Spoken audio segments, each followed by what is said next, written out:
ایک مولانا صاحب جمعہ کے دن بے انتہا جذباتی تقریر کر رہے تھے۔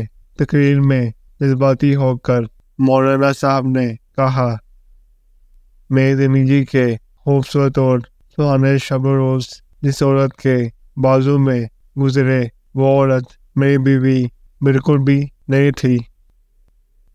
حاضرین یکدم خاموش ہو گئے جیسے سانپ سونگھ گیا ہو۔ مولانا صاحب نے جاسوس ختم کرتے ہوئے کہا، گھبرائیے نہیں، وہ عورت میری ماں تھی۔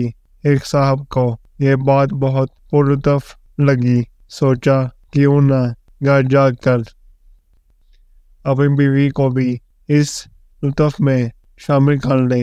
سیدھا کچن میں گیا جہاں اس کی بیوی انڈے فرائی کر رہی تھی۔ صاحب نے کہا، تم جانتی ہو میری زندگی کے سب سے سہانے شب و روز جس عورت کے بازو میں گزرے وہ کم سے کم تم نہیں تھی۔